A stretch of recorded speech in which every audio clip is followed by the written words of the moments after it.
A relaxed mage watched a distant creature as the narrator began to explain the scene to the audience. He explains that the story is set in a world where people are confronted by massive, perfectly round dangers. The fit young woman kept her eyes fixed on the monster, which had become locked in combat with several goblins. Clearly, the danger they had been discussing was now unfolding before her.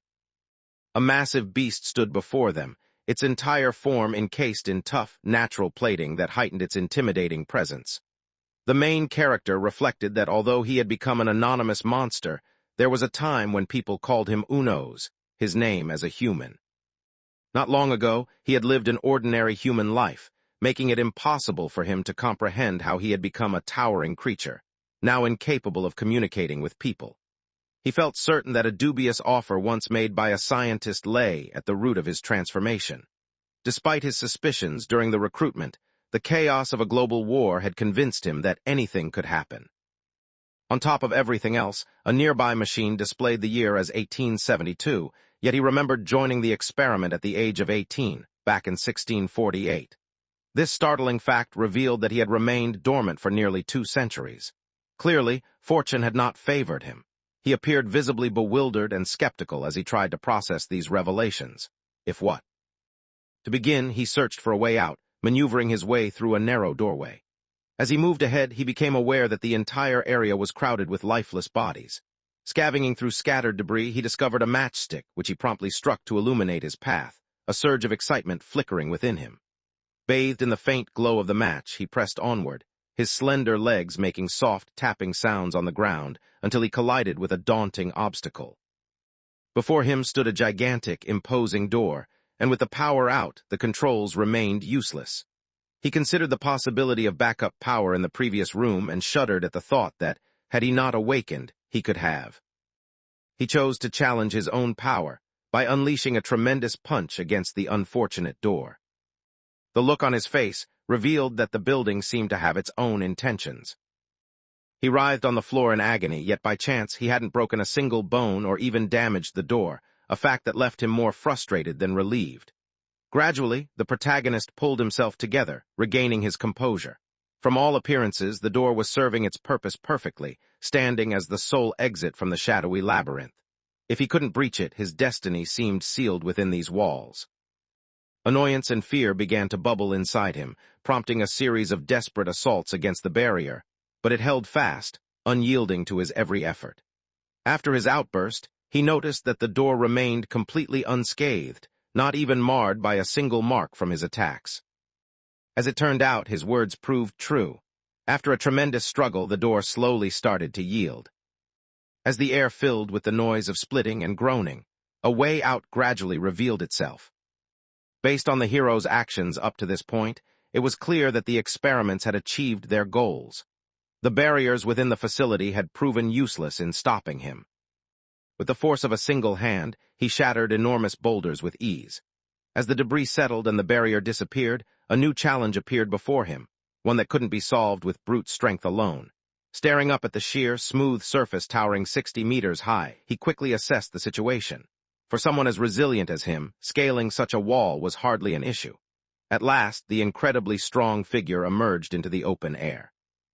Uncertain of his whereabouts, he realized he needed to find higher ground to get his bearings. He soon discovered that his physical power wasn't the only thing that had changed. His senses had been enhanced as well. From his elevated position, he gained a strategic advantage. This was the woods stretched on without a clear boundary, no matter how hard he searched for an edge. Back in his homeland, forests had never been so immense. A wave of sadness washed over him as he understood that 2 centuries might truly have gone by. Yet almost instantly, a sense of peace and stillness settled over him. He recognized this as yet another aspect of his transformed identity, a feature he thought of as emotional suppression. The protagonist acknowledged that this ability suited his needs perfectly at the moment. However, he also felt a deep sense of fear as he realized just how far the scientists were willing to go to transform people into tools of war. Carrying a newfound sense of determination, he dropped into a crouch before launching himself off the towering mound, landing unharmed with the force of a meteor. In his mind, he firmly resolved not to let himself become anyone's weapon. Without pausing, he dashed through the dense forest at a speed no ordinary human could match, until something surprising appeared in his path, a colossal structure that looked like a highly advanced airship. Relying on his extraordinary abilities, he forced his way inside. Once aboard, he saw chaos everywhere. The interior was in shambles. Amidst the wreckage, something caught his eye in one corner, a collection of flight records. As he sifted through them, he realized the vessel belonged to the kingdom. At the moment, he began to understand that his idea was unwise. An overpowering and terrible stench hit him with the force of a blow to the face. Curiosity about the unpleasant odor led him to pinch his nose as he considered what could be causing such a foul smell. Despite his discomfort, he became aware of something unusual nearby. Acting on this suspicion, he pushed his way through the bushes, hoping to discover what was responsible. Hidden behind a dense patch of greenery, he uncovered his own presence.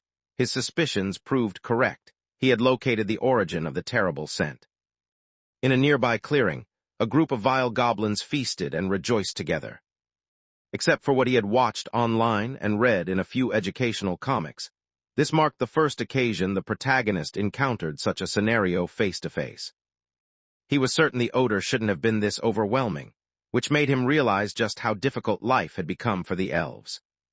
Concealed among the thick shrubs, the beloved monster resolved to make his move. His hands tightened into fists as he positioned himself with the confidence of a champion. Fully aware that his physical powers had reached extraordinary levels, he remained uncertain about how they would measure up against other monsters. The foul-smelling goblins were taken aback, unprepared for what was coming. At last, he stepped out from his hiding place, his face twisted in anger and his presence radiating the strength of a monster hero. He unleashed a fierce surge of energy, announcing his presence to the goblins through a display of his own terrifying strength. The powerful swing of his weapon scattered the unlucky goblins, hurling them through the air and leaving them utterly defeated. That marked the end. Goblins soared in every possible direction, flung high into the sky. The scene begged for the perfect words to capture its chaos. The character considered words like slaughter, massacre, and extermination, but dismissed them, feeling they failed to accurately capture the situation. Naturally, the most fitting word to describe it would be infernal. Goblins, being rather small creatures, hardly posed much of a threat, and this almost led to the hero facing them all alone. While everything unfolded around him, he found himself truly having fun for the first time. To him, the experience felt like an ideal game, thrilling and flawless. Just as he had hoped, it was incredible. Elsewhere in the city, a young man named experienced a wave of discomfort as he faced an unfamiliar situation. He was asked why he had so much money, and in response, he explained that improving her rank could open up opportunities for better employment. The woman walked up to the young man, grumbling about how there were no more mysteries left to uncover. The young man found himself captivated by her graceful movements, as if he could hardly believe how confident and lively she seemed. His admiration for her was clear in his expression. A friendly mage suggested that if he worked on improving himself, the woman might allow him to get closer to her. Just as the conversation was unfolding, someone interrupted them. Lena, who was sister, stepped in and challenged the mage about whether he was ready to take on the duty of exploring the forest. The confident young woman acknowledged that she had been with someone else, making it clear that she had no interest in listening to her older brother talk about his wish to experience new things. Florida's vast and majestic forest stretched out before them. Apparently, the girl's choice of clothing failed to please someone nearby. Meanwhile, elsewhere in the room, another girl found herself in distress as a group of foul-smelling goblins surrounded and bothered her. As the hostility of the creatures intensified, one among them wondered about the circumstances that led them there. After some thought, she decided it all came down to unfortunate fate. At that moment, the famed hero sprang into motion. He delivered a powerful blow to a beast towering over him. He was anything but small. The gigantic creature had clearly been caught off guard by just how strong the main character was. At last, the fearsome beast falls to the powerful force of justice. The victor suddenly notices an appealing aroma drifting through the air. It means that a delicious meal awaits him, something far more rewarding than simply vanquishing his foe. He would get to eat him as well. Although the idea might seem odd, the triumphant hero feels thankful for this unexpected feast. He eagerly bites into his hard-earned reward, relishing the taste. However, an uneasy feeling creeps over him, and nausea begins to set in. Deciding it's better to get rid of the unpleasantness, he chooses to dispose of the entire meal by tossing it into the water. The protagonist comes to the realization that his sense of taste remains unchanged from when he was human, and he understands that without careful preparation, eating could prove to be a challenging task. Once he sipped some water, a sense of refreshment washed over him. The moment he had awoken to discover he had transformed into a creature unable to communicate with humans had left him stunned. Despite this startling change, he understood that he still needed to find food and continue living. No one could say for sure, but there was a chance he would discover a path back to being human, and perhaps, in time, he might reunite with his sisters or meet their descendants. He takes solace in knowing that the women in his family are resilient, believing that, no matter what misfortune befell the empire, they could have endured and possibly survived. He now took obvious pleasure in embracing the terrifying creature he had turned into. He felt a strong sense of confidence in his own skills. However, he wished he could communicate easily, thinking life would be ideal if he could speak like everyone else. Although he longed to embrace his monstrous side, he still longed for human connection, believing that speaking with others was essential to feeling human. Temporarily pushing aside his struggle with communication, he turned his attention to the possibility that the empire had collapsed and began to consider where he might relocate. His homeland, the empire, had once been the largest and most technologically advanced nation, using its innovations to withstand attacks from the 4 neighboring countries. The kingdom of Canaan was the next most advanced after, but it lacked many of the benefits his own country possessed. He spits and considers the south impossible for many reasons. Approaching the borders of Caesarea posed significant risks, as the inhabitants there wielded powerful magic, much like the elves. Their territory teemed with so many monsters that a whole organization, known as the Exterminators, existed solely to hunt these creatures. Given the dangers, he chose to make his way toward Canaan, searching for a city while steering clear of any groups of monster hunters. Without warning, an unusual noise broke the silence, a sound that unmistakably warned of impending danger. Close by, the group's uninjured mage explained to her teammates that exterminators focused solely on pursuing monsters. She raised a question about the purpose of their exploration, only to have quickly admonish her.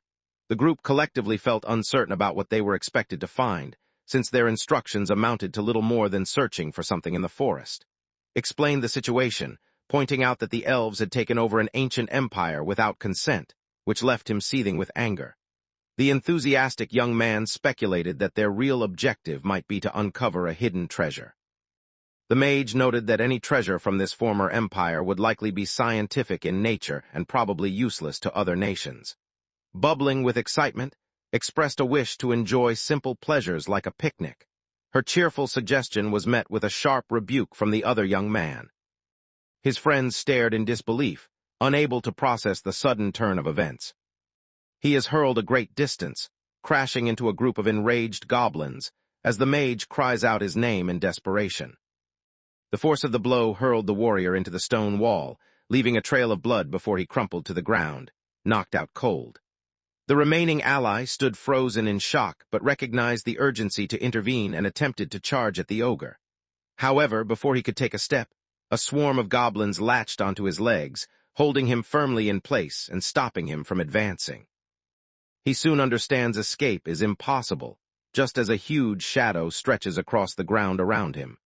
Glancing upward, he finds himself face to face with a gigantic ogre towering above, prepared to crush him without mercy.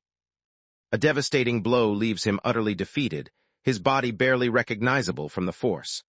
Not far away, and Lena stand frozen, wide-eyed and stunned by the brutal turn of events unfolding before them.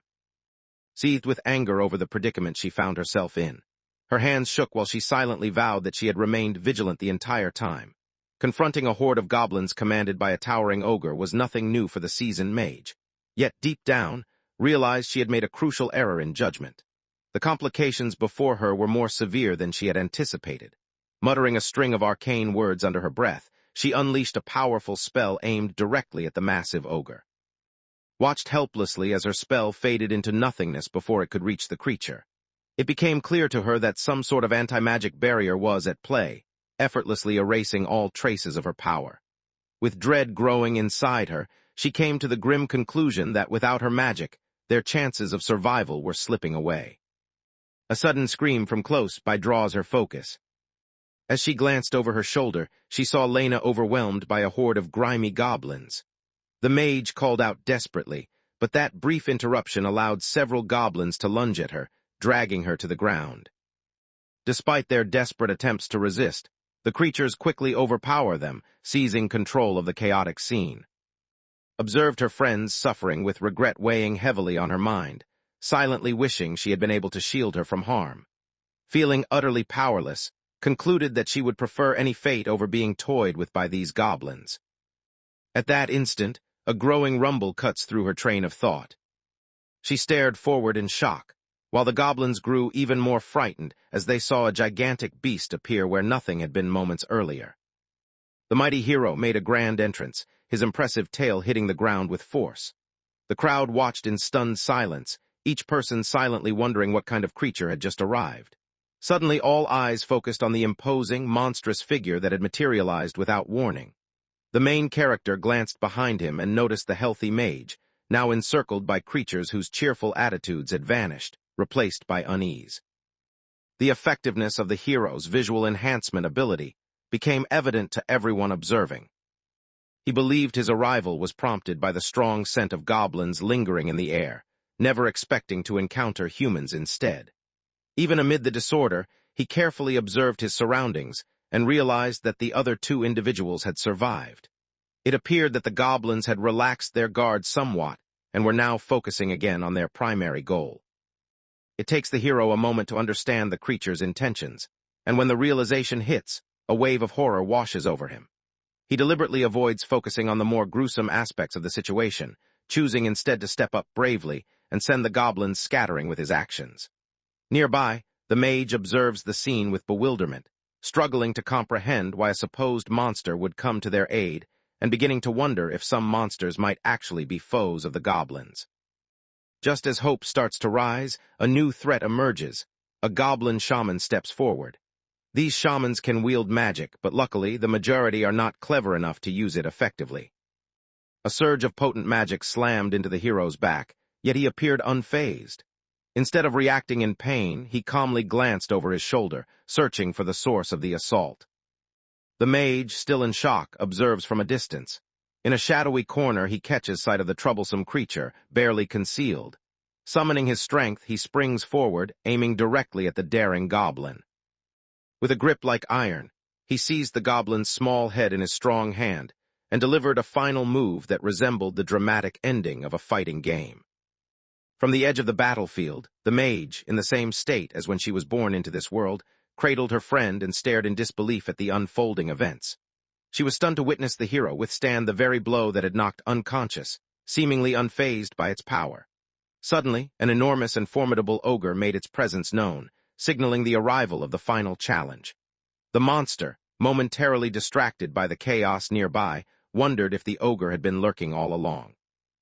Now recognizing the true threat before him, he grew eager at the prospect of facing a genuine high-level adversary. With anticipation, he tightened his fists, preparing for the confrontation. Without warning, the ogre charged forward. A series of slippery creatures appeared next. Items were strewn all over the place, creating a chaotic scene. Stood tall, a look of satisfaction crossing his face as he reflected on how much he had enjoyed the recent events. After regaining his composure, his attention shifted back to the nearby humans, who gazed at him in awe and vulnerability. He faced the women, attempting to reassure them that they were safe and had nothing to fear, though he doubted they understood any of his words. A wave of frustration washed over him as he quietly lamented that this form was not his true self.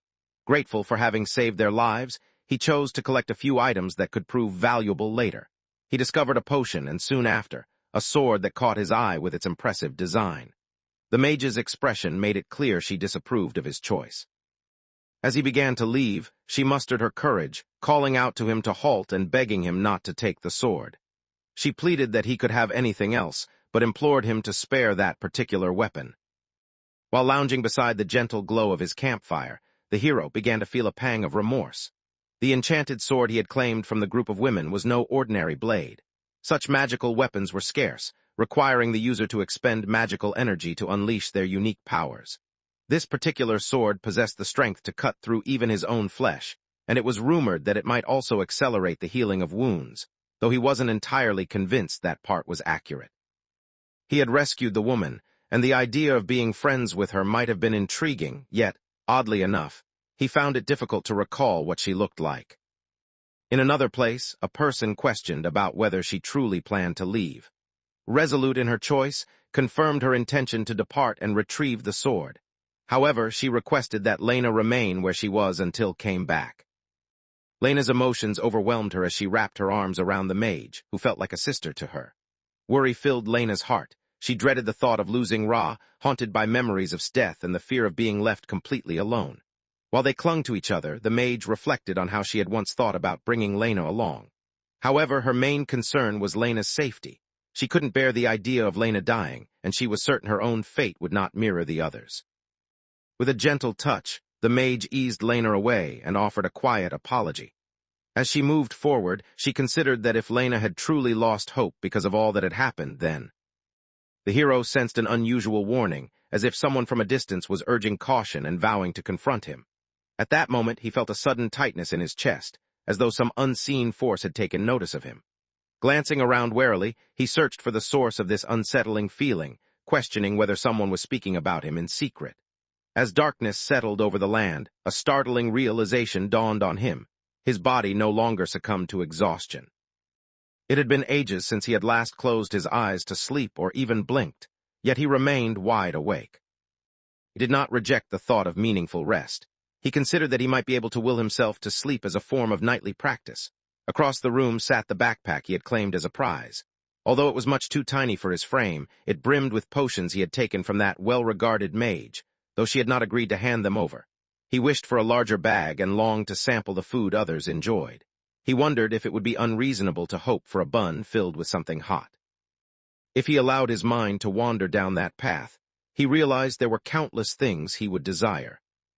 He makes up his mind that once he locates his city, he will search for similar things. As dawn breaks, he keeps moving forward on his path. Eventually, after some time passes, he discovers something at last. He entered a deserted city, its buildings crumbling and empty. As he wandered the silent streets, he discovered something surprising, a weapon designed to shoot down threats from above. In the past, many monsters had assaulted countries from the sky, but the town of Had used this very weapon to protect itself and took great pride in their successful defense. Naturally, the ongoing strife with monsters, combined with unwillingness to offer support, had been the spark that ignited the war. As he surveys the city, he concludes that it must be located well within the nation's borders, not along the frontier, since the structures lack high walls and the area shows little sign of defensive measures. The writing on street signs has faded almost beyond recognition, the letters so eroded that deciphering them becomes a Herculean task. After painstaking effort, he determines that he stands in the city's northeastern sector. Piecing together the clues he has collected so far, he finally pinpoints his exact location. Recognizing that the city might conceal useful resources and vital information, the monster. Once more, the foul stench of goblins fills the air, making it nearly impossible for him to concentrate on his search. Battling the nauseating smell, he edges toward the spot where he suspects the goblins are hiding and quietly sets his small backpack down out of sight. Without warning, he lunges forward and manages to catch a group of goblins, distracted by their game with what looked like a human skull, failed to notice the danger approaching. Suddenly, someone hurled himself into their midst, and a fresh wave of violence erupted. Once more, the goblins found themselves outmatched, unable to defend against the overwhelming force just as before. From the reflection in a puddle, the protagonist questions why the goblins are all fleeing in one direction rather than scattering. Determined, he pushes onward, refusing to let any foul-smelling goblins slip away. However, he notices something unusual. The goblins are acting together, as if united to defend something important. Battling through the chaotic crowd, the monster presses forward until he stands before his school, realizing it is the place the goblins have been heading toward. He quickly reasons that the school's vast size could easily serve as a settlement for creatures like these. The foul odor grows heavier with each step, becoming so overpowering that he nearly gags. Summoning his strength, he smashes open a pair of large doors. The monstrous queen ruled over the goblins, serving as their main source of new life. While goblins sometimes forced other species to help them reproduce, it was this hideous queen who produced the majority of their offspring. Each day, she brought about nearly 34 new goblins. In only 20 days, these newborns reached adulthood, making the goblin population nearly impossible to control as long as the queen remained alive. The protagonist realized that putting an end to these vile monsters was the only option left. As he rushed ahead, he observed a sudden shift in how they acted. It became clear they were making frantic efforts to shield their queen. The goblins leaped at him, trying their best to hold him down. Suddenly, a surge of intense anger gave them the strength to shatter their restraints. He pressed down, destroying the tiny animals below his weight. Now that nearly every goblin had been vanquished, he only had to handle the situation with the queen. He kept his distance, because the overpowering stench made it impossible for him to approach. The main character resolved to defeat her without getting close. Meanwhile, the goblins left alive kept their distance, puzzled by his actions. He bends down to grab a stone from the earth, noticing a slight uncertainty about his accuracy. However, he figures that as long as the target is large, hitting it shouldn't be difficult. He launched the stone directly at the monstrous queen, striking her with such force that it tore a huge gap through her twisted form. He let out a disappointed sigh, frustrated that his aim had missed her head. Undeterred, he quickly picked up another stone and hurled it at the repulsive creature. On this attempt, his strike connects flawlessly, targeting her swollen abdomen. The protagonist felt a surge of satisfaction after landing a shot as mighty as a bull. He appeared to be finding real enjoyment in this session of target practice. At this point, the goblin queen was nearly gone, with nothing much remaining of her now that everything had ended. After finishing his cleaning, he imagined an elegant elf appearing before him, expressing deep gratitude for his hard work, which filled him with pride. Realizing the unpleasant odor clinging to him, he decided it was time to find a river and wash away the grime. After spending a while refreshing both his body and mind, he felt prepared to resume his exploration. Surveying the sprawling city, he reasoned that a place of this size was bound to offer something valuable if he kept searching. It wasn't long before he stumbled upon a sight that filled him with wonder, and for a brief second, a hint of charm softened his features. His persistence had finally been rewarded. He had discovered a shopping mall. Exploring the sports section, he came across a large backpack that, with a bit of adjustment, fit comfortably on his shoulders. In the kitchen aisle, he uncovered excellent utensils, promising. The protagonist feels a deep and sincere happiness about everything that has happened. Inside the electronics aisle, he picks up a cooler, planning to stash any surplus items he discovers. While searching, he comes across some salt, but notices it is past its expiration date, so he opts for canned goods and refreshing cold beverages instead. With his supplies gathered and excitement bubbling inside him, a sense of normalcy returns and he feels restored. He suddenly realized he had overlooked a crucial task. He needed to collect details about the Empire. The earlier distraction had simply been a playful moment. Gathering his belongings with care, he couldn't hide his excitement over the discoveries he had made during his trip to the mall. 2 centuries slipped by, and during that time, the hero uncovered only a handful of clues scattered among old newspapers and magazines. Initially, the war had seemed certain to push the Empire into a grave crisis, especially given's formidable strength. Yet, more than anything else, a burning curiosity gnawed at him. He yearned to discover the events that unfolded beyond May 25, 1667. Upon rereading the article from that particular date, he notices the decision had been made to dispatch a letter holding their final trump card. At the mention of the letter, tension crept into the hero's posture, the unease stemming from his unwavering loyalty to the Empire and the unsettling news the letter contained. As he considered his circumstances, doubts arose about the true fate of his homeland, and the uncertainty filled him with dread.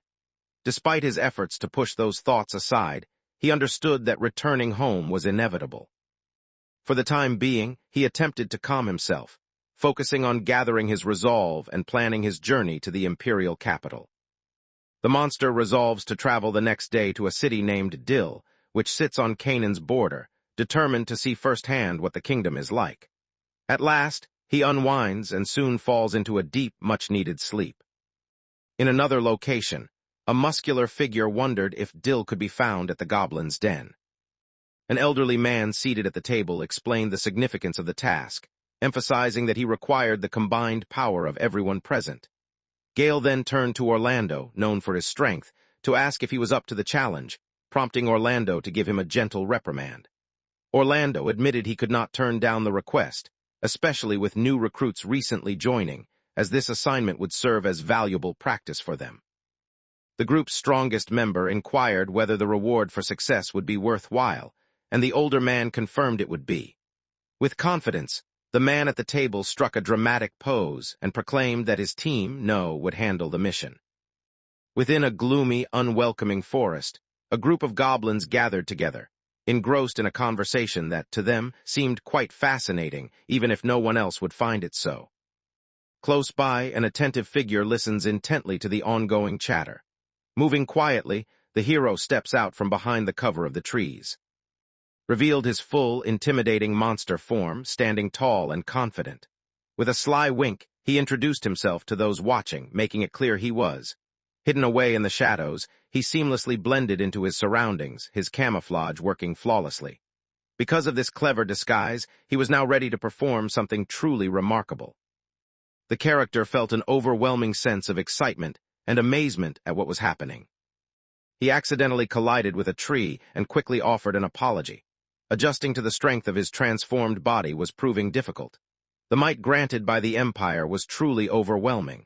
He reminded himself to be careful, since his new form didn't need rest, but even so, he had collapsed from fatigue the previous night. He was such a deep sleeper that nothing disturbed him, not even the slightest sound. Apparently, his attitude toward meals was just as careless. Should he lose his stamina in the middle of a battle, the consequences could be dire. Suddenly, something unexpected startled the main character. The towering, fortress-like barrier before him left no question. The city he had entered could only be Dill. Something unusual catches his eye. The troublesome creatures have appeared as well. He notices them fleeing and wonders if they're clashing with the forces of Cannon. Thanks to his ability to blend in, he could easily uncover the truth behind the commotion. However, before investigating, he decides to indulge in his favorite pastime, hurling goblins. Inside Loop Dill, the stealthy protagonist thrills at the freedom to move unnoticed. The individuals sporting on their right arms are recognized as the Cannon Military, a respected group. The odds seem grim for these soldiers, as 50 of them are completely surrounded by 300 goblins. Orlando stands out, barking out orders in an effort to organize the troops. Although the hero cannot understand the language, naturally, jealousy played no part in the situation at all. The warrior held his ground, unyielding in the face of the goblin horde. Meanwhile, the master of disguise observed from a safe distance, witnessing the swift destruction of all 300 goblins, just as he had anticipated. He remained farther back to avoid the unbearable odor that surrounded the goblins. Frustration crept in as he realized that, if things continued like this, he might walk away with nothing. While keeping his distance, he caught the sound of someone instructing to cast her magic detection spell in order to locate any survivors. His magic swept across the surroundings, easily pinpointing the hero despite his clever disguise. Almost at once, discomfort and a strange tingling began to creep over him. This, however, was nothing compared to the fact that the spell had revealed exactly where he was hiding.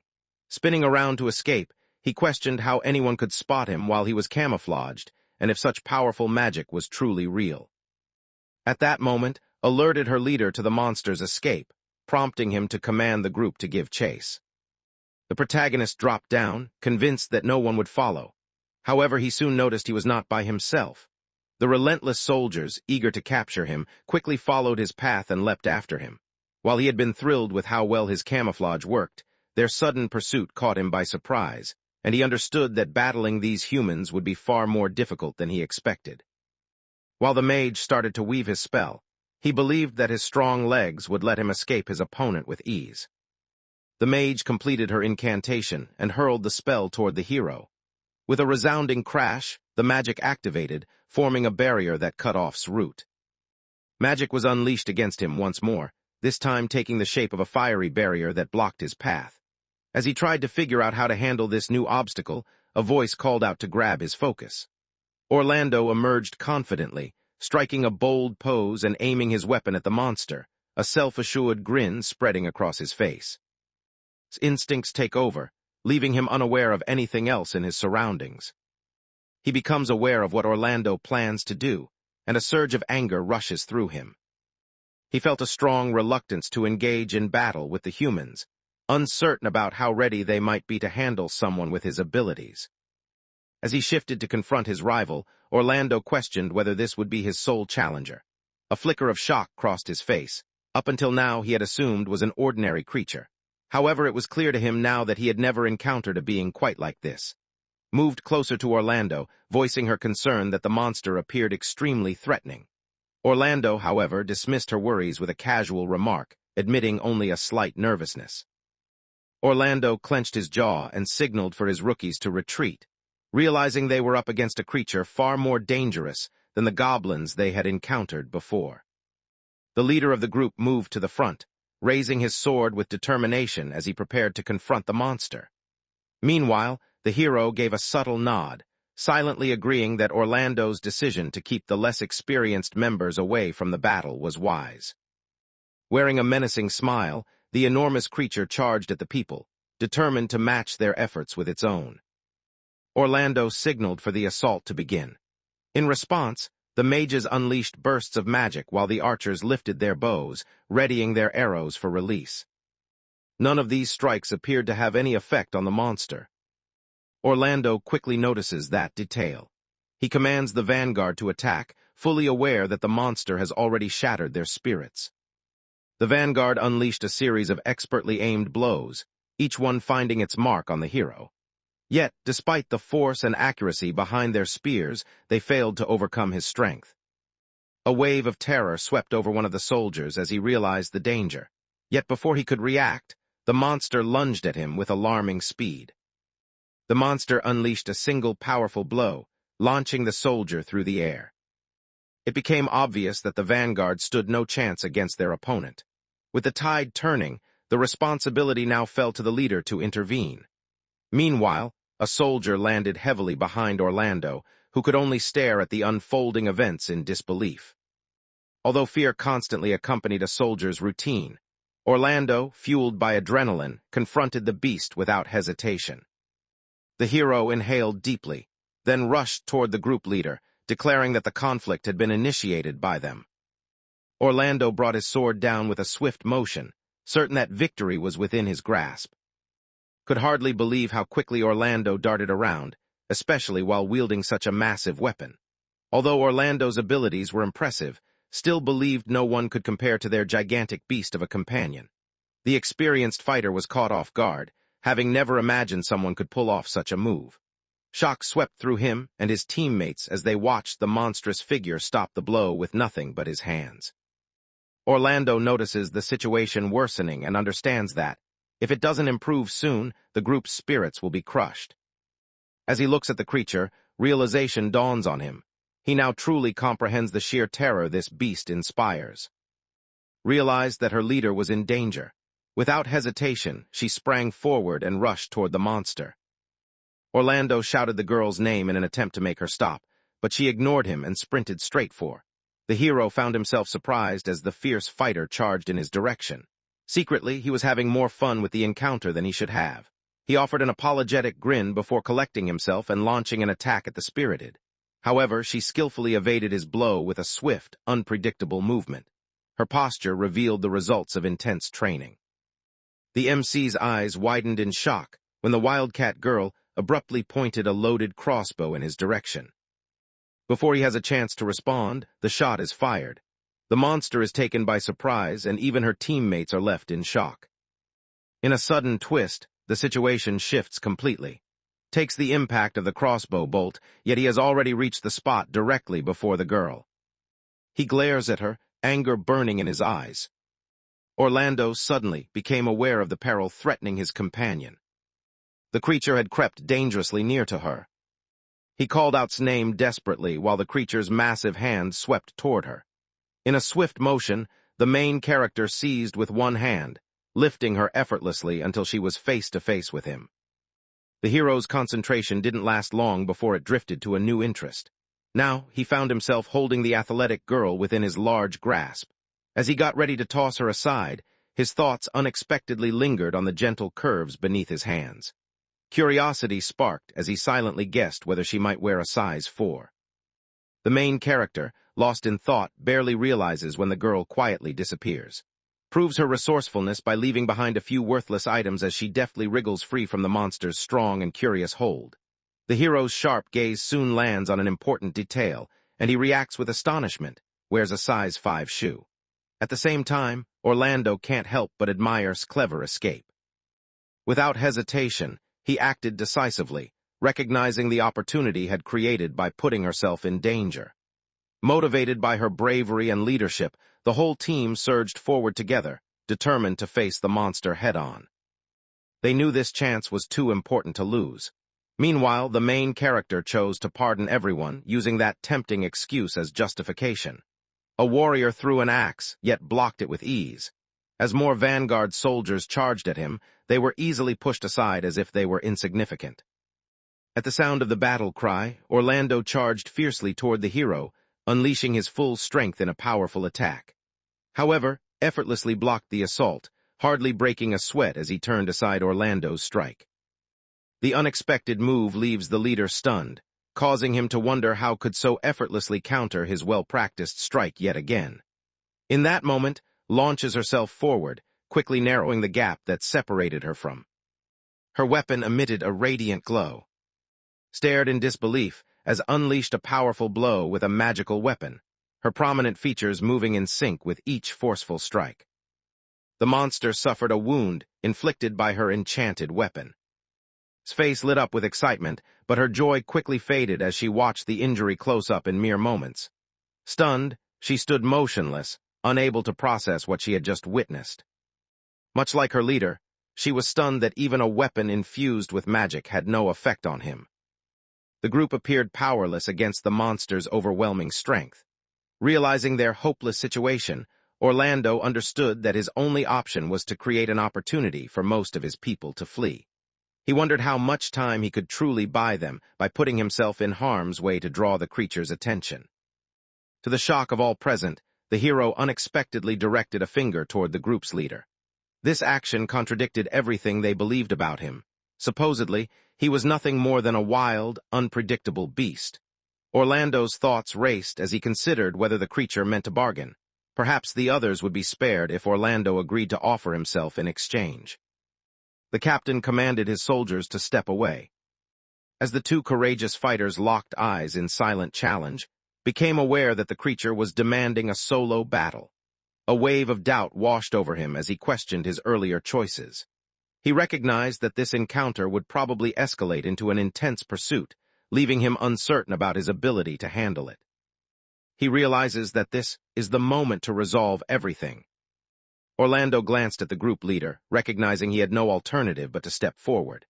Desperate to protect him, pleaded with Orlando not to act recklessly, insisting he stood no chance against the creature by himself.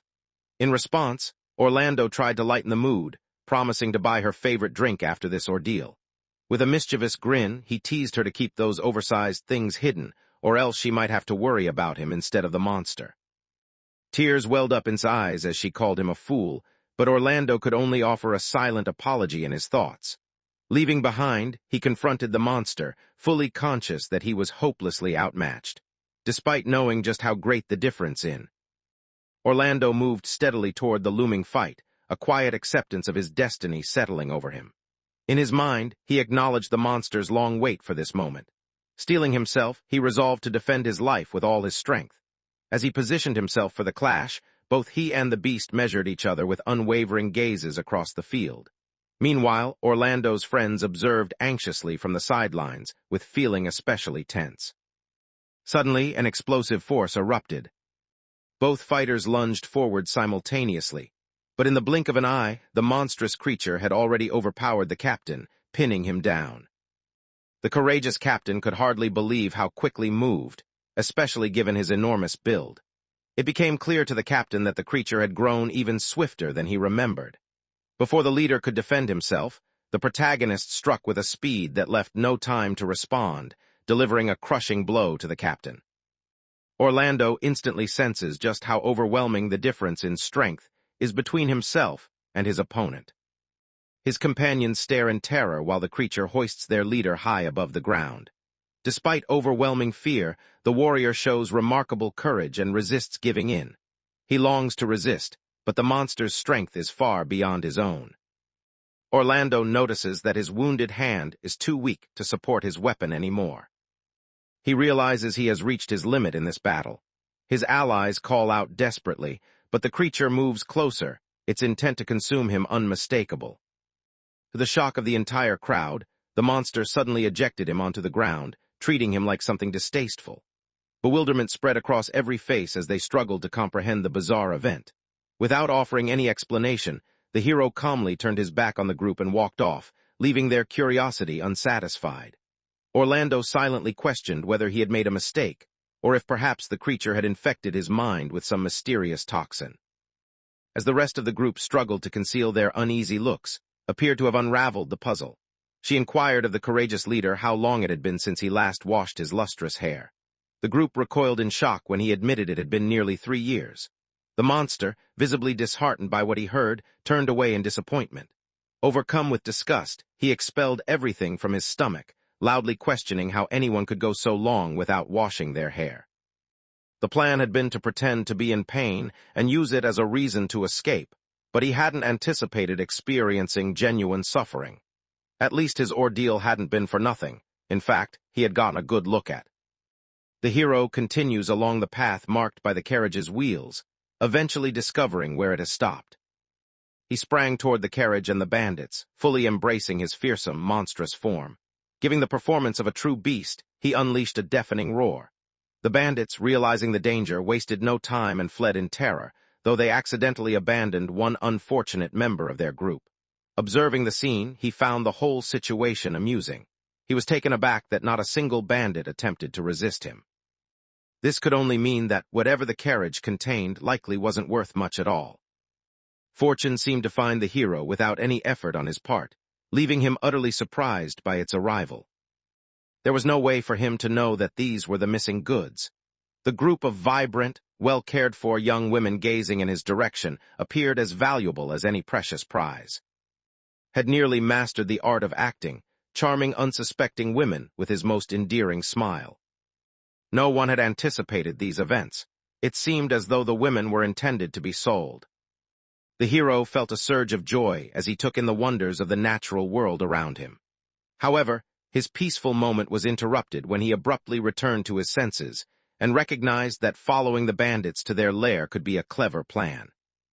The courageous monster swiftly drew the carriage curtains shut, just as quickly as he had flung them open, and pressed onward with his travels.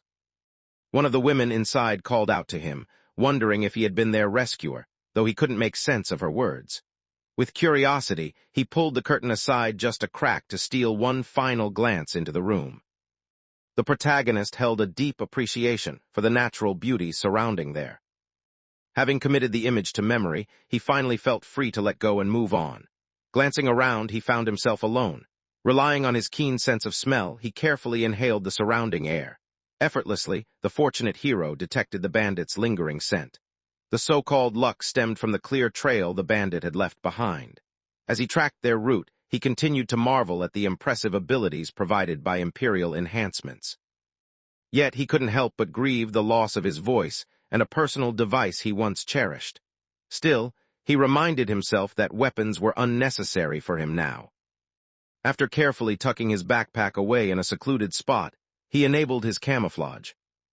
He followed the scent, eventually stopping in front of a cave that seemed suspicious. As he ventured inside, uncertainty nagged at him about whether this was truly their secret base. The lack of guards made him question the purpose of a hideout left so unprotected. Perhaps the occupants were overconfident, or perhaps they believed they could handle any intruder who dared to enter. While progressing further, observed that the area was surprisingly well kept, and this led him to a shadowy corner.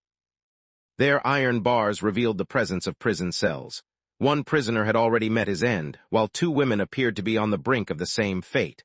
Among the captives, he spotted his young child. The sight filled.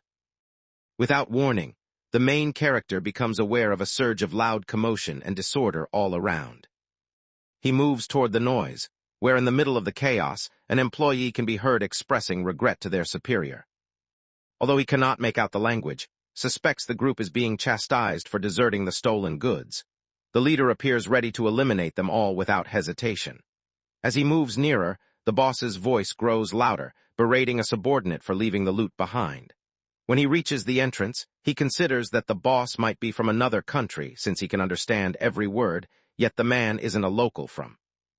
He entertains the idea that this might be a criminal network spanning the whole nation, which could mean there's a treasure trove inside. The commotion inside seems to be quieting down. Flexing his powerful arms, he thinks that with fewer enemies around, it could be the ideal.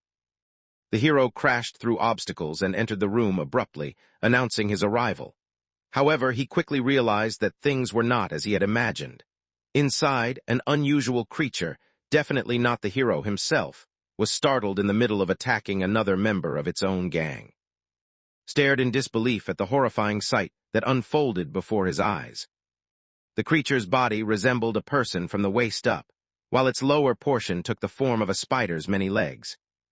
An even greater shock awaited as the monster began to hurl accusations, claiming he had stolen its mate. The creature's words emerged in the tongue, leaving stunned. As realization dawned, he recognized the truth. This monster was not unlike himself, another soldier forged by the Empire's experiments. Meanwhile, in another room, an elderly man sat at a table, his expression tinged with suspicion. Across from him, Orlando appeared, looking freshly cleaned, as if untouched by recent events, and awaited the man's request. The man hesitantly asked Orlando, their fearless leader, when he had last taken the time to wash so thoroughly. Orlando, slightly defensive, insisted that much had. Wondered aloud whether the Titan could be of any practical use, but Orlando quickly dismissed the idea, explaining that not a single blow had landed on the creature. Though the story sounded pitiful, Orlando assured them it was the unvarnished truth. According to him, facing such a beast would require both an exceptional magic weapon and a mage of considerable rank. If the Order of Knights were to face this new type of monster, Orlando believed they would almost certainly be annihilated. The chief then questioned Orlando about filing a report, reminding him that this duty fell to him. The chief expressed his reliance on Orlando, hoping the captain would uncover more details about this unfamiliar species, but Orlando was clearly reluctant to accept the task. The main character came to the unsettling conclusion that if more creatures like those existed, humanity would have no hope of survival. The spider-like creature demanded to know whether was toying with him. Uneasy, admitted that he had understood the creature's words. There was no doubt it was language. The revelation made it clear to that this monster must be another experiment. Hoping for a breakthrough, attempted to converse, but the arachnid snapped back, scolding for growling like a beast and insisting he stop. Quickly realized that talking would get him nowhere, and considered that writing might be a better way to communicate. As he reached his fingers toward the ground, something unexpected happened.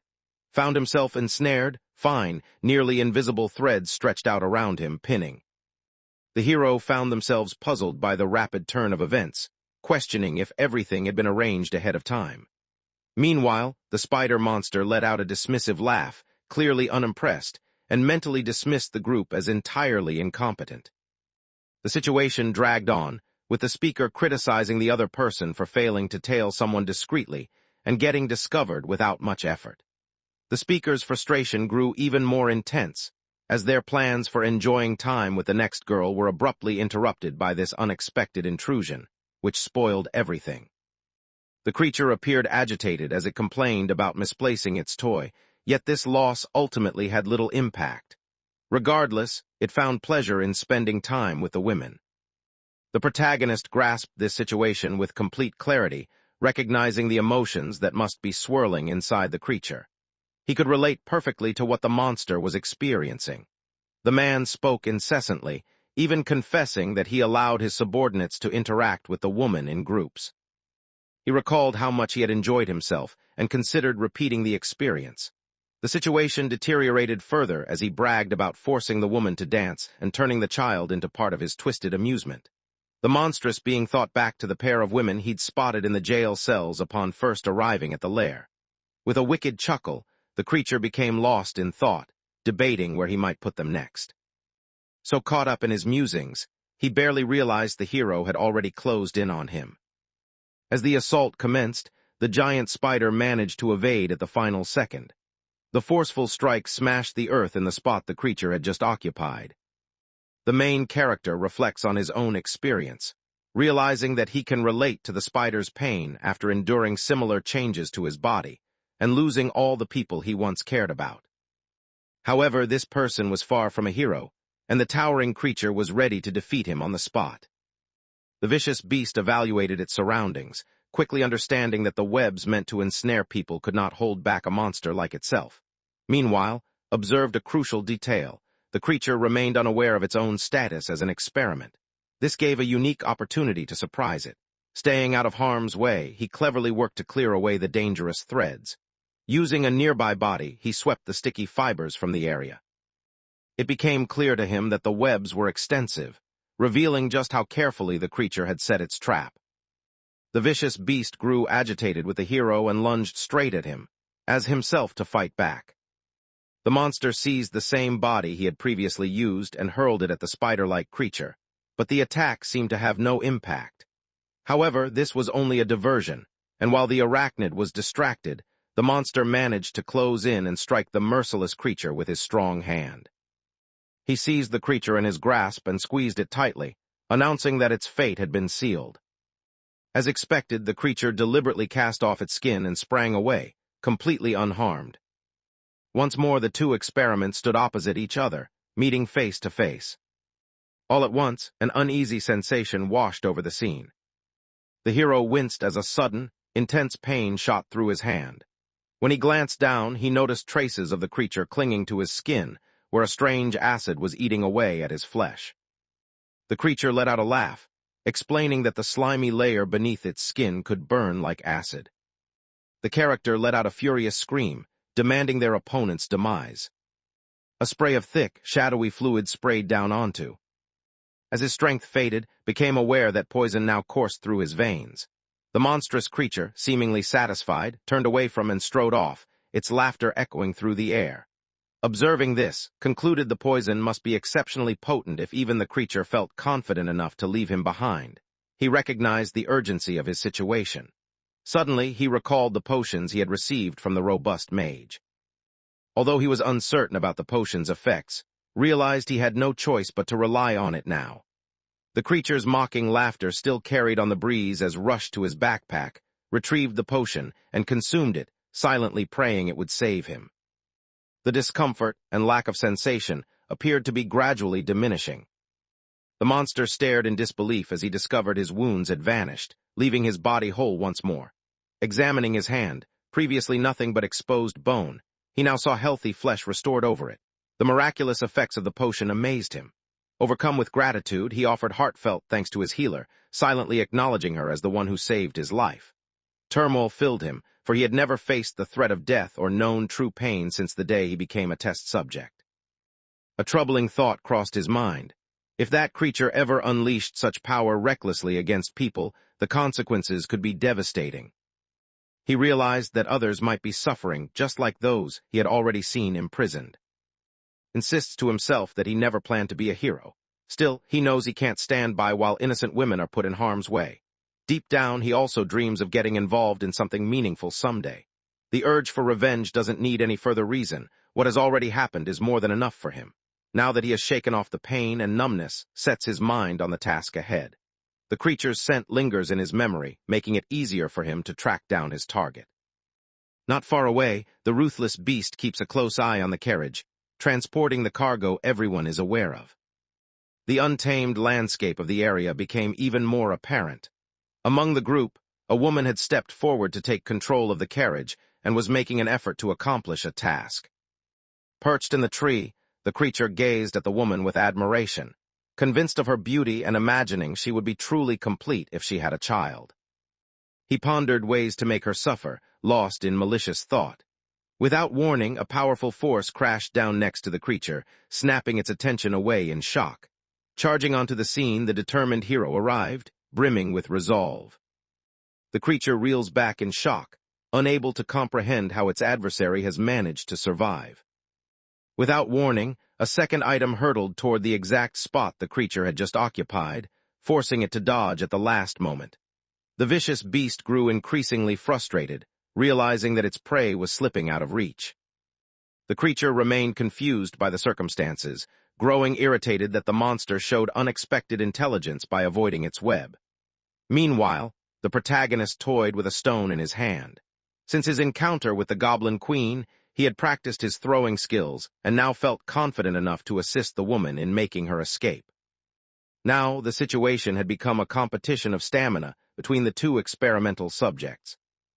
The creature, unable to control its anger, becomes increasingly agitated. It threatens that should their monster dare to approach, it would turn its aggression on itself. Always alert, observes the creature moving closer and calmly steps back, making sure to maintain a safe gap between them. The puzzled by this action assumes is fleeing in fear. Just then, the newest member skilled in throwing hurls a rapid series of stones toward the creature, which barely manages to evade the attack.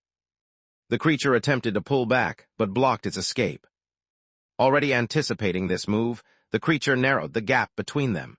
Its frustration with the hero grew stronger as it suddenly leaped forward.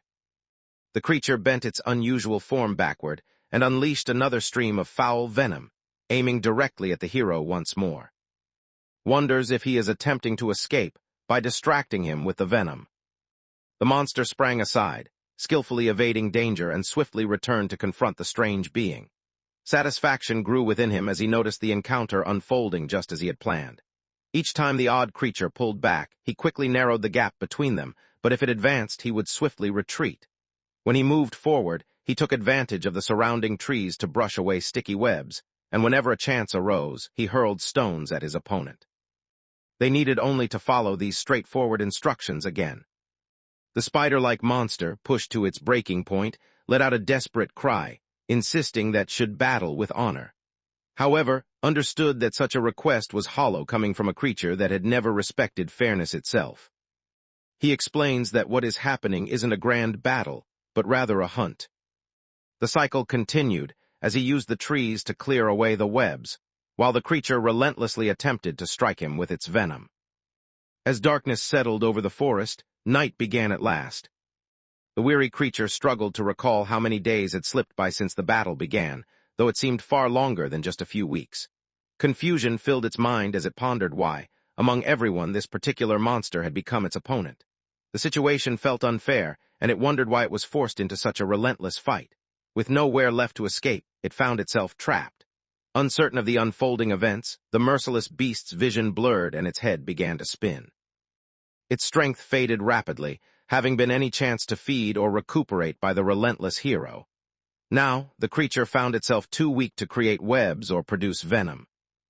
The creature, drained of strength, fails to sense the stone flying toward it until it crashes against its leg. Shocked by the sudden pain, it recoils, tasting the harshness of the assault. Its body now shakes with exhaustion, and frustration fills its thoughts as it silently blames its misfortune. Confusion and anger swirl inside as fragmented memories surface, moments of being experimented on, and the horror of awakening transformed into a monster.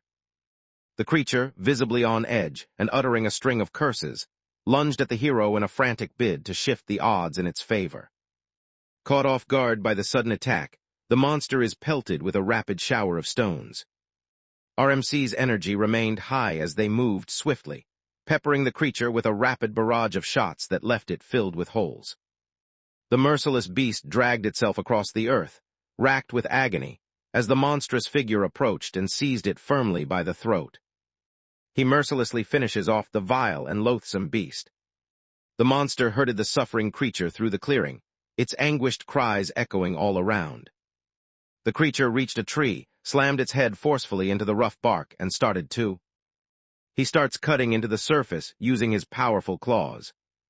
The creature stared in horror at the markings, recognizing them as language. At that instant, the truth dawns on it, is in fact the result of a genetic experiment. The creature standing before them was another product of the Empire's experiments. Without a hint of warmth, their vigilant regarded the being with eyes as cold and unforgiving as ice. Only fragments of the creature linger, desperately pleading for its life. It attempts to reason, insisting there is no difference between them, even suggesting they once fought side by side. Silently, the monster seized the vile creature and smashed its head with overwhelming force.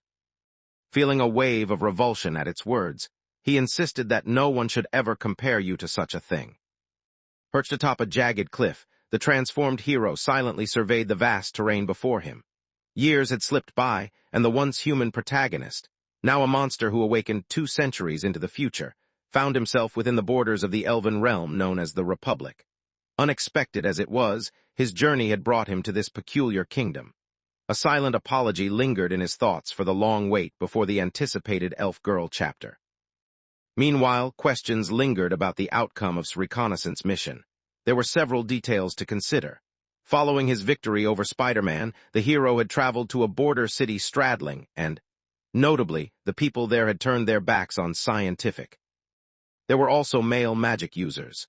The main character had learned that these men were so talented in magic that casting spells came naturally to them, without the need for any spoken words.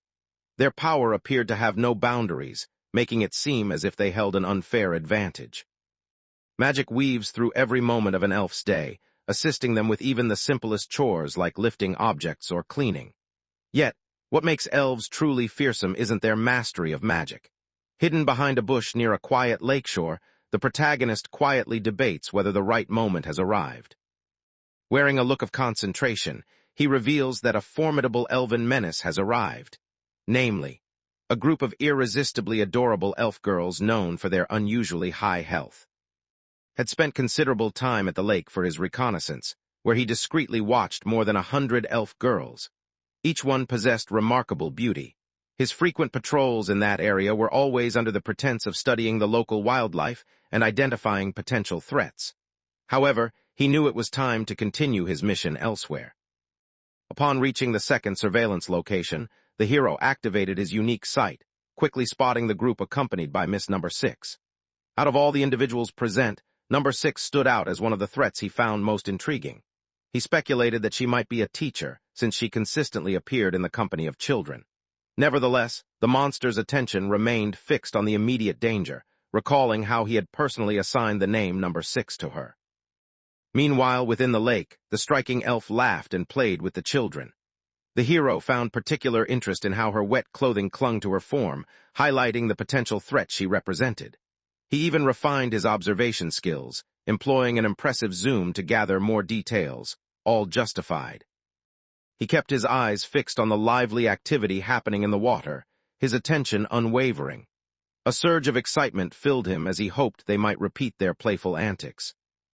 Soon the children follow through with their antics. Their delightful nature shines through, especially since Number 6 always shows kindness and inevitably becomes the target of their tricks.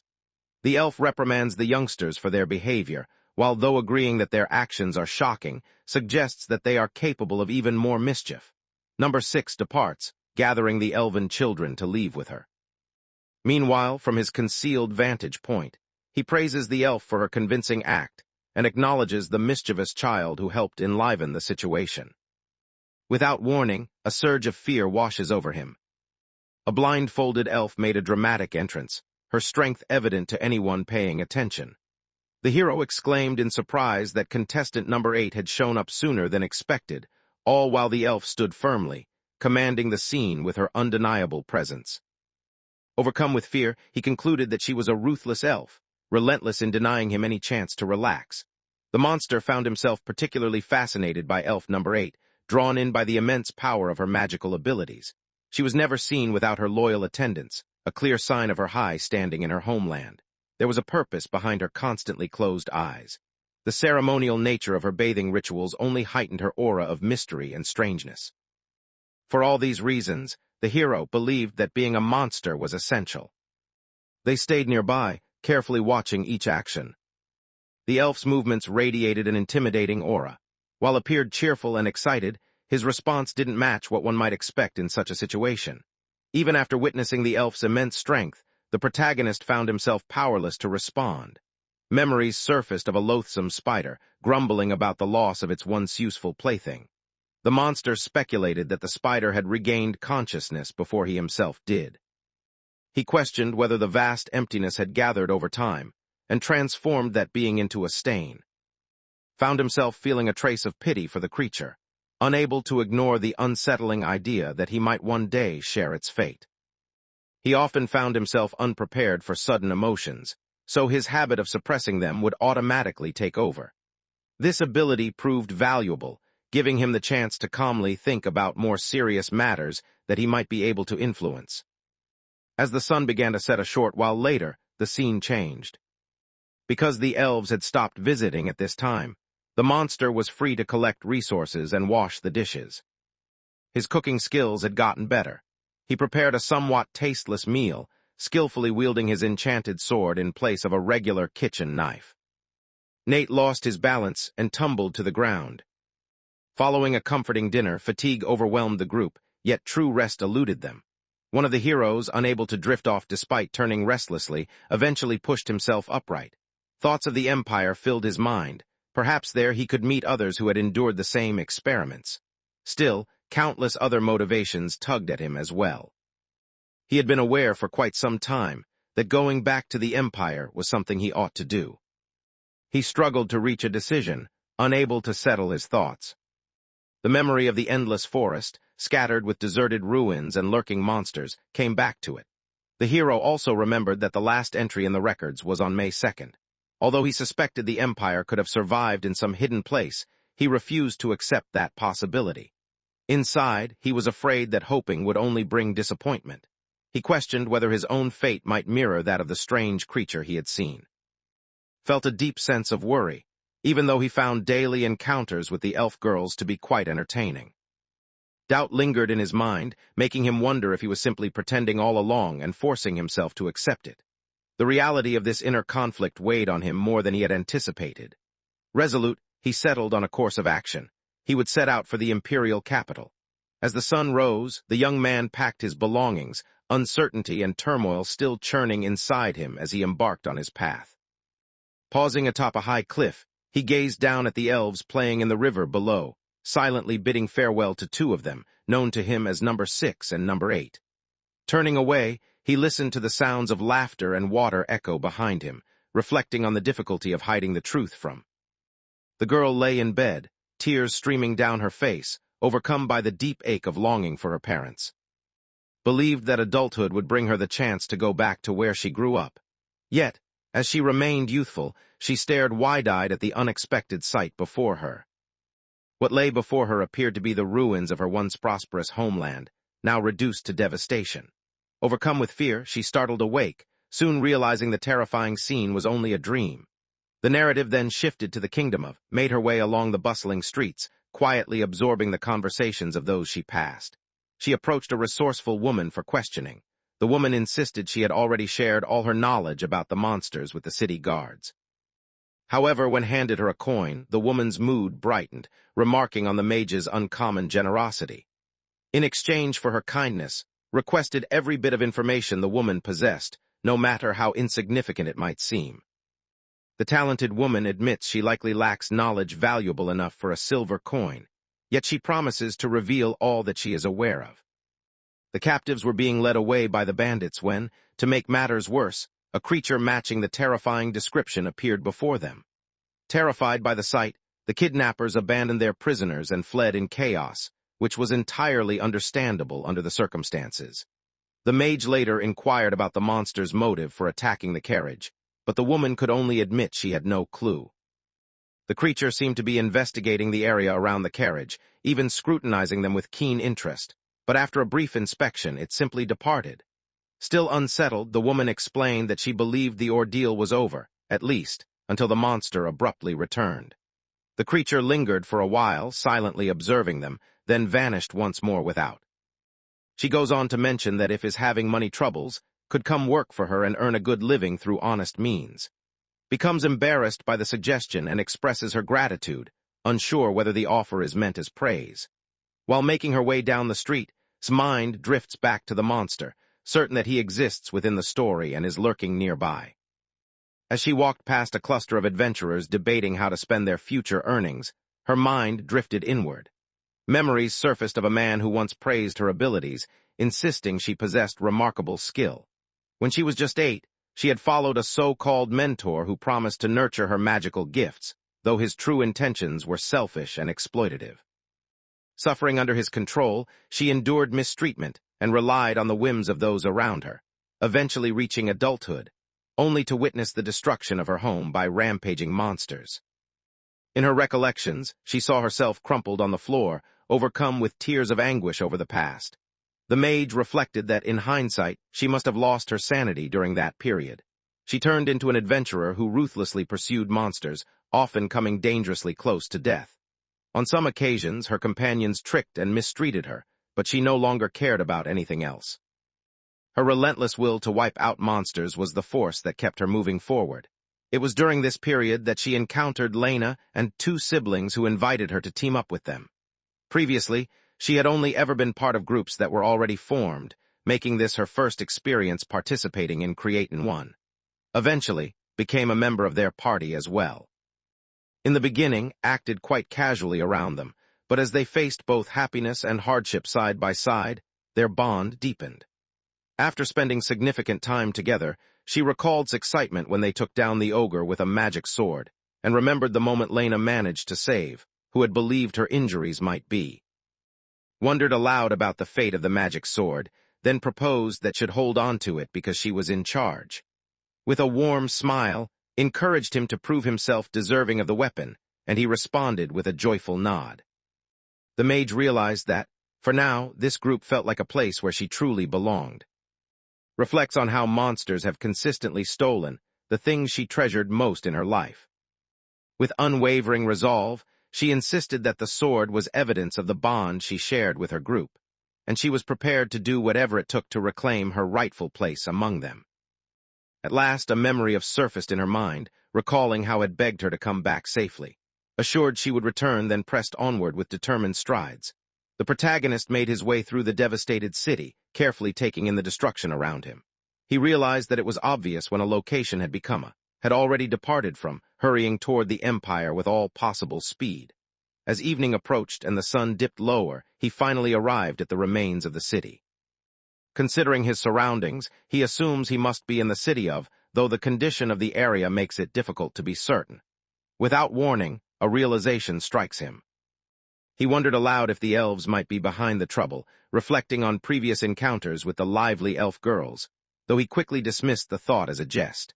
Despite his attempt at humor, he offered a hopeful thumbs up, searching for encouragement. However, the only response came from the chirping crickets nearby.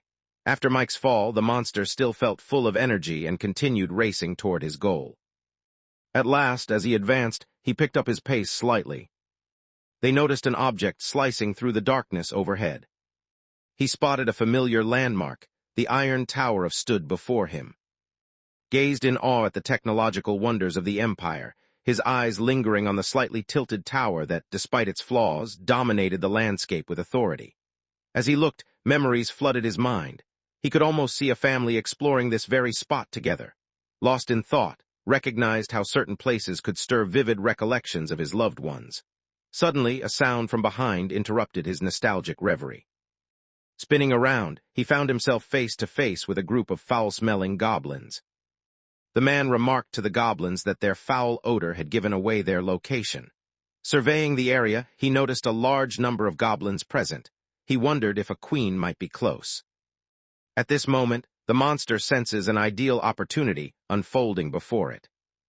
He simply needs a chance to let out his frustrations and relax for a bit. As the stunning sun climbed above the horizon, its golden rays cast light on the aftermath of the hero's brutal rampage, revealing the extent of the devastation left in their wake. Resumed his tireless dash, reflecting on how defeating the goblins had taken more time than he anticipated. Nevertheless, he knew the city should soon come into view. Without warning, a city comes into view past the line of trees. As he takes in the sight, he notices the city is in far worse condition than he had imagined. An unsettling feeling washes over him, as if something is off about the distant city that sets it apart from the he once knew. While other cities he'd encountered were blanketed in lush plant life, stands out, covered entirely in a dull, lifeless gray. Continued walking, his mind busy with thoughts about the situation. After entering the city, he realized his fears were justified. Everything before him had been reduced to ashes. Thoughts raced through his mind, pondering if the elves were responsible. Yet, even during conflict, what reason would they have to destroy every last part of the city? The possibility of another cause crossed his mind. He began to wonder if the devastation occurred only after the ultimate weapon had been unleashed. There was a real chance that the Empire was responsible for the event, and if that were the case, might have been completely destroyed. Armed with the ultimate weapon, the Empire had possessed the power to achieve such feats. Ever since departing from, the protagonist found himself constantly on the move, even forced into battles with goblins along the way. Exhaustion began to set in, and he knew a break would soon be necessary. His journey to the capital had not been as swift as he had hoped, but then a realization struck him. There existed a detail he had overlooked before, or perhaps he'd simply refused to face it. This truth had lingered before his eyes the entire time, unnoticed. The creature had made its entrance by emerging from an enormous crater. He jumped down into the hole and immediately saw that water had pooled at the bottom. Although had never visited the seaside, he guessed that standing in this damp place might feel somewhat like being at the shore. As he studied the hole's dimensions, he tried to calculate how much explosive power would have been necessary to cause such destruction. Realization dawned on him that this was likely the reason Canaan had turned away from advanced technology. The destruction he saw was just one of the unintended consequences. Hesitated to admit that his cherished empire might be to blame for what happened, but he struggled to think of any other suspects. He wondered if the empire had made a mistake in its choices. Feeling both frustrated and let down by recent events, the monster let out his feelings while standing at the center of the vast crater. Despite his hulking size, his obvious infatuation made for an endearing sight. He lowered himself behind a patch of bushes, carefully positioning himself to get the best possible view of his inspiration. Number 8, the monster, acknowledged the presence of others with a small wave. Just as he had feared, the Furlough's empire had been wiped out, either obliterated by outside forces or destroyed from within. Realizing this, he decided his attention now needed to shift to the most formidable danger he knew, the elves and the mysterious power they possessed in their truest form. The devoted hero continued to put himself at risk, spending another day quietly watching the elves, his selflessness evident in every action. He found himself admiring the beauty of the natural world, yet wondered if his fascination was simply a way to avoid facing the harsh truth of his situation. It seemed obvious to him. He was just running away from reality. Still, a small hope flickered inside him, imagining that perhaps someone from the Empire was still alive and had the power to restore his humanity. Unfortunately, that glimmer of optimism faded just as quickly as it had appeared. Though he didn't despise his current form, he secretly longed for the chance to one day be human again. At that moment, his attention remained fixed on the lush wilderness surrounding him. Although he worried that his own cravings might become an issue, they ultimately provided him with a sense of stability. Accepting his monstrous form seemed healthier for his mind than endlessly longing to be human again. He wished circumstances were different, but he realized there was no reason to give up hope just yet. Even as a monster, he could still enjoy parts of a normal human existence. Embracing life was essential. However, one particular thing continued to bother him, the terrible taste of his food. He longed for some salt to improve the flavor of his meals. The salt available in the Empire was subpar. With few alternatives, he decided he would have to borrow. At the same time, a troubled individual sat inside the cannon. Observers could tell that the captain was not thinking clearly. A man remarked to Orlando that he felt certain he had mentioned something to him previously. Annoyed, he remarked that the captain should pick up some reading skills, while Orlando retorted that at least he could sign his own name. The conversation carried on, with him questioning whether the warrior had noticed the others practicing their lessons.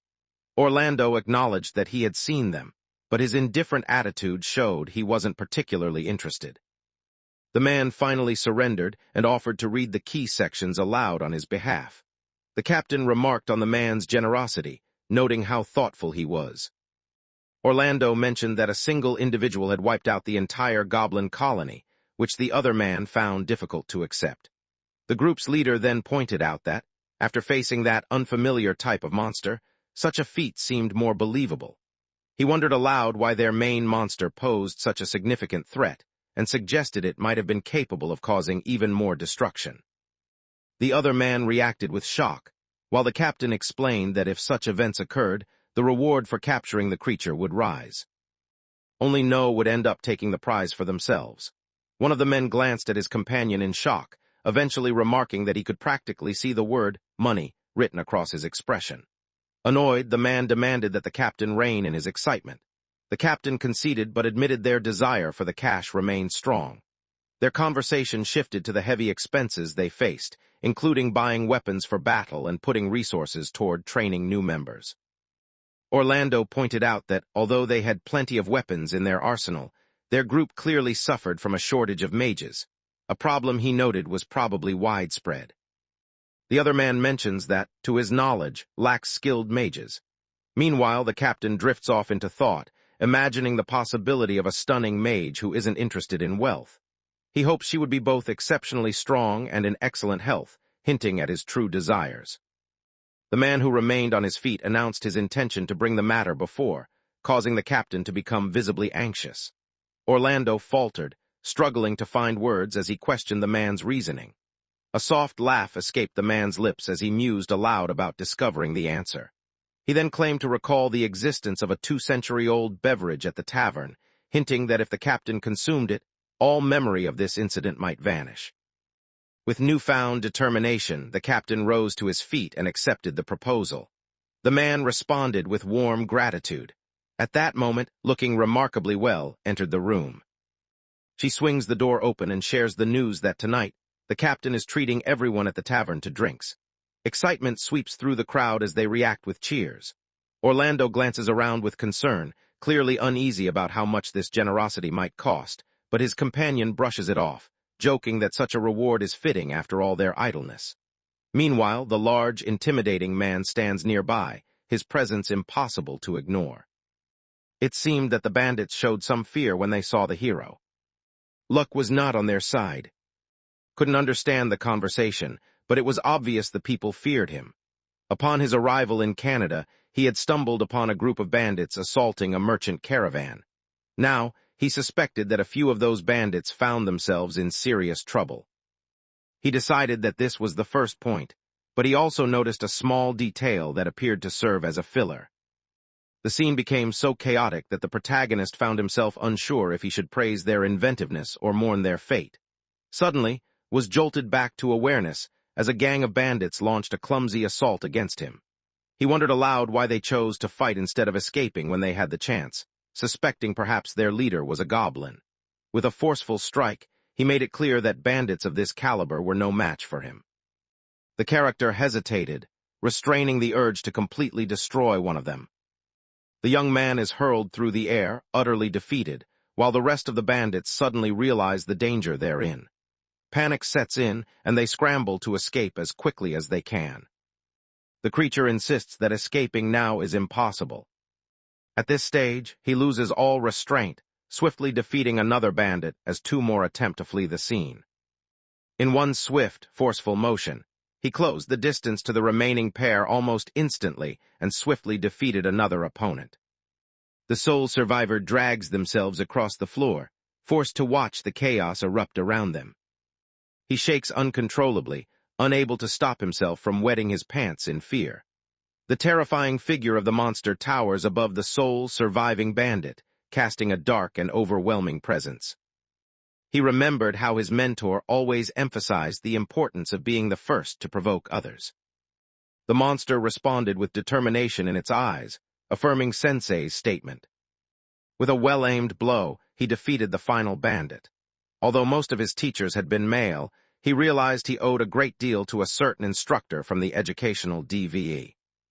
He surveys the chaos resulting from his actions. Once again, he found himself unable to restrain his actions, despite knowing that the opponents were bandits. Even so, those men were still people. However, considering these were murderers, felt somewhat relieved that a lengthy legal process could be avoided. He decided to accept the pain as the price for dealing with the bandits himself. Now, the hero felt genuine happiness and expressed gratitude for the recovered cargo. As drew near, a few onlookers appeared visibly frightened by his presence.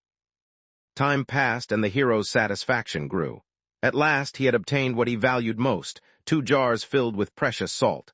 Salt had been on his mind since his meals had consisted solely of dried meat. He He remained at ease as he rested, up until he recognized the genius of his plan, understanding that gathering resources in this spot would bring him great benefits for his hard work. In addition, the place could become his own hidden refuge. Deep down, he remained just a regular guy, and the thought of having a secret spot filled him with excitement. Now, he had to figure out the perfect location for this private getaway. The anticipation made him genuinely happy. When darkness settled over the world, he anticipated that tomorrow would bring a flurry of activity. At last, he found himself back in his native land.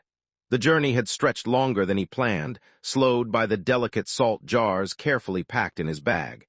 With each step, a sense of nearing his destination grew stronger within him. He suddenly felt as if something had caught his eye. He believed he had noticed an unusual color among the trees, something that didn't belong, possibly even an object. The dense branches blocked his enhanced sight, so he chose to approach for a better look. Bursting into a run, the young adventurer hurried toward the spot, hoping to catch more details with his unique vision. Suddenly, he came to a halt and gave up the chase. He wondered if it was possible, but soon realized that, no matter how much he tried to escape, he was powerless to change the outcome. Gazed at a structure reminiscent of a fortress, noting how much it looked like the site where his journey had initially begun. Memories of that place stirred uneasily within him, as it signaled the onset of his troubles. Despite his efforts to push these thoughts aside, he found it impossible to overlook the significance of this discovery. Summoning his resolve, tightened his fists and stepped forward toward the imposing building. Meanwhile, in a different part of the world, she found herself standing within the familiar remains of an ancient imperial stronghold known as. From a distance, she reflected that she never imagined she would one day assault a goblin stronghold. The structure, once a notable cannon fortress, had held importance and spent some time under the control of the Empire. The mage, accompanied by her friends, launched an assault on the area, plunging it into disorder. Appeared to have some difficulty, unable to escape memories of a nearly identical mission she had carried out in the past. In any case, she attributed her utter exhaustion to their monster, since she had been forced to travel all the way to Cannon. From across the way, a man noticed her and walked over to say hello. He inquired about the price for spending a night with her, startling the mage and leaving her visibly annoyed. In her mind, she grumbled about the foolishness of those around her. Refusing to engage further, she spun on her heel and sharply instructed him to focus on his duties, reminding him that the queen was inside the fortress. As she strode off, another soldier approached to speak with her. The man realizes she is a mage from and instantly wishes he had acted differently. In two influential magical families and hold great power. By claiming the name, she reveals her exceptional abilities. Fear grips the soldier, but relief washes over him as he acknowledges how close he came to destruction. The soldier next to him nods in agreement, understanding the situation. Both men exchange remarks about the mage's incredible power, their meaning clear, and shake hands to show their shared understanding. A soldier is struck in the face by a huge rock. As the morning sun climbed into the sky, the clash of battle erupted. High above on the fortress walls, goblins hurled whatever objects they could find at their enemies below. They showed no hesitation or compassion, launching their assault with ruthless determination. With a swift motion, the character unleashed a powerful spell that swept through the battlefield, eliminating dozens of goblins in an instant. The surrounding mages remarked on the undeniable strength of the family. Overhearing their words, the mage felt uneasy. She disliked being labeled that way, as it brought back memories of her inept tutor. Soon after, she declared her magic was depleted and decided to withdraw from the scene. The leader nodded in agreement, expressing that she had performed excellently. The character took time to save their progress and recover while inside the tent. She notices footsteps drawing near, accompanied by constant grumbling. Orlando muttered his frustration about the unreliability of mages, thinking how they would simply stop to rest and do nothing more whenever their magic was depleted. The mage believed that having a knight from the army assigned as her supervisor was part of the reason she felt reluctant to accept this position. She would have preferred to destroy everything in flames and be finished, but since there were plans to use the fortress again, they needed to keep the destruction to a minimum. She believes that nobles are all alike, resenting them for their comfortable lives and minimal effort while never facing real danger. Meanwhile, The goblins appeared to have exhausted their supply of ammunition, leaving the soldiers with an advantage. They moved on to the next phase of storming the fortress. After gaining control of the outer walls, the remainder of the conquest proceeded swiftly. As the gates swung wide and the soldiers marched in, the queen stood her ground with just a handful of loyal supporters beside her. Orlando found himself relishing the situation completely. He advanced toward the queen, raising his enormous sword to deliver the final blow. The mage observed the moment when the queen lost her power to intimidate, and instead turned into an easy mark for the archers.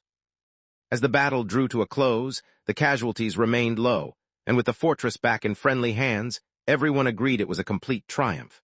The mage caught snippets of conversation as soldiers bragged that the Lord's pleasure was owed to their flawless leadership.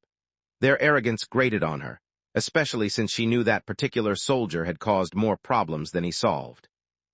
Soon after, Orlando walked over to her with his friend, offering sincere praise for her impressive work, but she accepted it with the patience of someone long accustomed to the antics of reckless men. Let out a dismissive laugh, thinking he was no different from everyone else she had met. However, the warrior quickly stood his ground, insisting that he truly meant his compliment about her impressive skills. She shot him a skeptical look over her shoulder, questioning his intentions by repeating the word work. Orlando responded with a nod, explaining that he led a team and then proceeded to introduce both himself and his companion. Noticing Cintra's interest, he wasted no time and explained his reason for approaching her. He wanted to offer her a job. Sensing a chance, inquired if he knew anything about the circulating rumors of a new breed of monster. Orlando replied truthfully, admitting that he had already come across the creature, but shows a keen interest in her response. The men jump in surprise at her presence. She demands that they share every aspect of their proposal with her. Meanwhile, at the Empire's Advanced Technology Center, the hero notices something unusual. A door leading out of the facility has been left wide open. Upon entering, he notices a section of the wall that appears to have been melted away, forming a gaping hole. As he moves forward, he comes across an elevator shaft, which doesn't appear to be very deep. He observed an open corridor that looked as though it had been melted by intense heat, but his focus soon shifted to something more immediate. As he raised his hand, he discovered it was tangled in thin, sticky threads. Instantly, he connected these webs to the Spider-Man-like creature he had previously defeated in this very place. Pushing forward through the cramped passageway, he soon spotted an armored door that now stood ajar. Remaining cautious, he became aware of an unfamiliar noise coming from within, a steady hum, as if machinery was still active. He reasoned that a generator might still be operating somewhere inside, and speculated that whoever had been here last must have managed to open the heavy door. Driven by curiosity, he stepped inside, too. With the extra room in his backpack, he realizes he has the opportunity, too. The hero prepared to return to collect a few necessities, but before setting out, the looming danger from the elves became apparent. Once again, he found himself by the small bush beside the elves' lake, where he paused to restore his strength. At the same time, it was clear that the young elves were up to something mischievous. One child proudly displayed a freshly caught fish, while another quietly approached from behind as part of a clever, intricate scheme. The elven children, known for their relentless mischief, rarely allowed their tutor a moment's rest. This time, their antics seemed to have gone further than usual, yet the sense of joy among everyone present made it worthwhile. Just as swiftly as the playful chaos began, came to understand that elves shared many similarities with humans, and he thought building a friendly connection with them could prove valuable. Since elves enjoyed long, they might possess knowledge about the 2 centuries he could not account for. However, without knowing how to speak their language, learning from them would be a challenge. Still, he felt no need to rush and decided he could approach this slowly. For the moment, he headed back to the Empire, aware that his main reason for visiting had only been to ensure the elves' well-being. In a distant land known as the Kingdom of Canaan, Gale sat at his desk, his brow furrowed as he concentrated on a troubling document. The quiet was broken when someone entered his office and questioned him about his mood. Recognized as the leader of the Golden Flame mercenary group, remarked that he could sense the unease even from outside the room. Annoyance flickered across Gale's face as he studied. The man seated behind the desk announced that a new directive had been issued. Both mercenary groups and the army were ordered to eradicate a recently discovered monster species. Pointed out that the creature seemed to target only bandits, and he wondered aloud if the government's response was excessive. Gale explained that the real issue was the lords,